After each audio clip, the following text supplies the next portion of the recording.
Γεια σας παιδιά, Μίτσος εδώ. Θυμάστε που έλεγα στο βίντεο μου για τα indies ότι πολλές από τις εμπειρίες που θα βρεις σε αυτό το είδος είναι πολύ πιθανό να μην τις δεις ποτέ σε ένα AAA παιχνίδι? Σήμερα θα μιλήσουμε για μια τέτοια εμπειρία και το όνομά της είναι Promise Mascot Agency. Μιλάμε για ένα παιχνίδι που έχει αγαπήσει και έχει δανειστεί αρκετή από την ψυχή του Yakuza, το οποίο φαίνεται στη visual novel ιστορία εγκληματικού δράματος. Περιλαμβάνει στοιχεία management, εξερεύνηση μιας πόλης βγαλμένης από ιαπωνικές ταινίες τρόμου, κωμικοτραγικές καταστάσεις, δολοπλοκίες, ήρωες λες και ξεπήδησαν από άνιμε των 80s και ένα cast ηθοποιών που περιλαμβάνει τον Καζούμα Κύριου και τον πρώην πρόεδρο της Sony. Μιλάμε για ό,τι να είναι καταστάσεις που εννοείται ότι τις λατρεύω. Πριν συνεχίσω, αν θεωρείς πως αυτά τα βίντεο σου προσφέρουν αξία, θα χαρώ πολύ να μου αφήσεις ένα like και ένα σχόλιο για να βοηθήσεις τον αλγόριθμο να αναδείξει το βίντεο σε περισσότερο κόσμο. Ειλικρινά, αυτή η κίνησή σου δευτερολέπτων μου βοηθάει απίστευτα πολύ. Επίσης, θα χαρώ πολύ να συζητήσουμε για το παιχνίδι κάτω στα σχόλια. Λοιπόν, η Παλαβομάρα φυσικά ξεκινάει από την ιστορία. Εμείς παίρνουμε το ρόλο του Μίτσι, όχι του Μίτσου, ο οποίος ήταν υπολογαγός σε μια εγκληματική οικογένεια της Yakuza. Σε μια συναλλαγή που πήγε λάθος, βρίσκεται μπροστά σε μια δύσκολη επιλογή: τη ζωή του αδερφού του ή τα χρήματα.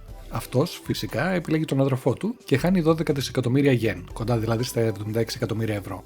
Εννοείται ότι αν είσαι γιακουζέος και πάθεις τέτοια νύλα, δεν χάνεις απλά το δαχτυλάκι σου, χάνεις τη ζωή σου και τις επόμενες 100 με τις νασαρκώσεις. Επειδή όμως ο Μίτσι είναι πολύτιμος, η αρχηγός της οικογένειας προσποιείται το θάνατό του και τον στέλνει σε ένα απομονωμένο και τιμοθάνατο χωριό στο τέρμα Θεού για να τρέξει μια επιχείρηση που τα πάει χάλια. Σκέψου να σε στέλνουν σε ένα χωριό της Κόνιτσας, δίπλα στα σύνορα, με 20 μόνιμες γιαγιάδες. Πέραν του να τρως λαχανόπιτες, δεν έχει πολλά πράγματα να κάνεις εκεί. Το ίδιο και με το χωριό που πάει ο Μίτσι. Έχει σίγουρα περισσότερο κόσμο, αλλά από ζωή και λαχανόπιτες τρώει άκυρο. Ο σκοπός του είναι να ξεπληρώσει το χρέος του, πράγμα λίγο δύσκολο, γιατί πρώτον η επιχείρηση θα πάει χάλια, μιλάμε εξάλλου για management μασκότ σε έναν τόπο που αργοπεθαίνει και δεν υπάρχει ζήτηση. Η διαφθορά πάει σύννεφο, πράγμα αστείο γιατί και ο Μίτσι εγκληματίας είναι, αλλά και επίσης στο χωριό αυτό λένε ότι υπάρχει μια κατάρα η οποία σε ανύποπτη στιγμή θα σκοτώσει οποιονδήποτε γιακουζέο ζει εκεί πέρα. Δεν θα το έλεγα και βόλτα στο πάρκο εγώ αυτό το σκηνικό. Εκεί για βοήθεια θα έχει την Pinky, μια μασκότ κομμένο δάχτυλο. Βασικά δεν είπα ακόμα τι είναι η μασκότ. Λοιπόν, στο παιχνίδι οι μασκότ δεν είναι άνθρωποι μέσα σε στολές. Είναι ουσιαστικά πλάσματα δημιουργημένα από τη φύση και έχουν συνυπάρξει με την ανθρωπότητα από την απαρχή της ιστορίας. Στην περίπτωση της Pinky, αν θυμάμαι καλά, η μαμά της ήταν νεράιδα και ο μπαμπάς της κομμένο δάχτυλο. Γι' αυτό τη μία στιγμή έχει μια πολύ ευγενική συμπεριφορά και την άλλη μπορεί να σε μαχαιρώσει το γόνατο. Υπάρχουν και πολλές άλλες μασκότ, όπως ο Τρορορό, μια γάτα που δεν γουστάρει όταν τα βίντεο ενηλίκων που βλέπει είναι πιξελιασμένα. Για να μην ξεφεύγουμε. Η Pinky έτρεχε στο παρελθόν την επιχείρηση και ξέρει όλα τα μέσα για τα έξω, οπότε θα καθοδηγήσει τον Μίτσι σε όλες τις κινήσεις που πρέπει να κάνει, μήπως και καταφέρει να σηκώσει την επιχείρηση στα πόδια της. Πρέπει εδώ να σε προετοιμάσω για τους ηθοποιούς. Λοιπόν, κεντρικός ήρωας, όπως είπα στην αρχή, είναι ο Καζούμα Κύριου. Δεν χρειάζεται να πω άλλα γι' αυτόν. Την Pinky την παίζει η κοπέλα που έκανε την Πούρα στο Legend of Zelda Tears of the Kingdom. Μία από τις μασκότ την παίζει ο Σούχεϊ Γιοσίντα. Ναι, αυτός ο Σούχεϊ Γιοσίντα, ο πρώην πρόεδρος της Sony Interactive Studios. Μια άλλη μασκότ την παίζει ο Σουέρι που έφτιαξε το Deadly Premonition και την μητριάρχισσα της οικογένειας την παίζει η Eri Saito που έχει δώσει τη φωνή της σε ένα σωρό άνιμε και βιντεοπαιχνίδια. Τρελό cast, παιδιά, δεν υπάρχει. Τι κάνεις όμως στο Promise Mascot Agency?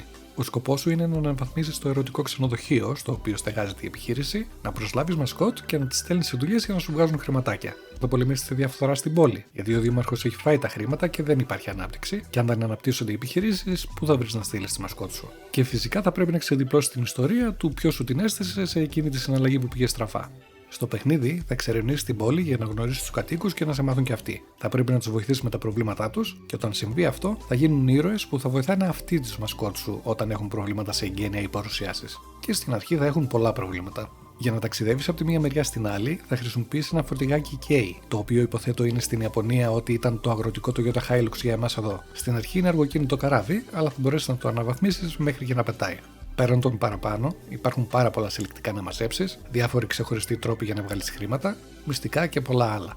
Στο demo που έπαιξα ήταν ανοιχτό μόνο το 1/3 του χάρτη και υπήρχε χρονικό περιθώριο. Οπότε, από ό,τι έπιασα τώρα, μάλλον θα υπάρχουν αρκετά πράγματα για να κάνεις στην τελική έκδοση του παιχνιδιού.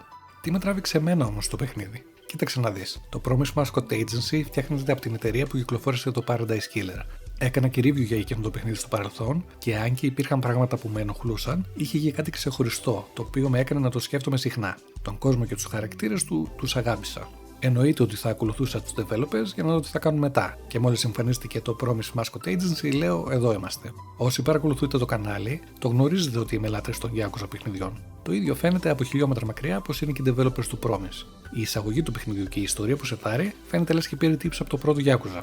Ο κεντρικός ήρωας εξάλλου είναι ο Καζούμα Κύριου. Τι άλλο να πω. Οπότε ένα το κρατούμενο.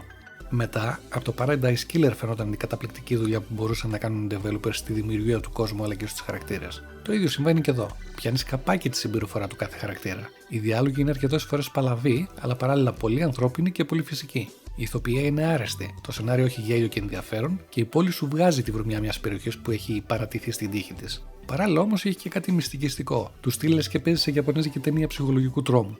Στο Promise Mascot Agency υπάρχει πολύ περισσότερο gameplay σε σχέση με το Paradise Killer, που εκεί απλά εξερευνούσες για στοιχεία και μιλούσες με κόσμο. Εδώ ταξιδεύεις με το φορτηγάκι σου, συλλέγεις πράγματα, κάνεις ολόκληρο management. Όταν βοηθάς τις μασκότ, παίζεις ουσιαστικά κάρτες χρησιμοποιώντας τους ήρωες. Γενικά, ο ανοιχτός του κόσμος είναι ελεύθερος να τον εξερευνήσεις και να ασχοληθείς με διάφορα, από το απλά να παρακολουθείς την ιστορία. Και πάλι όμως, επαναλαμβάνω ότι το παιχνίδι είναι full καλογραμμένο και αστείο, οπότε δεν κουράζει.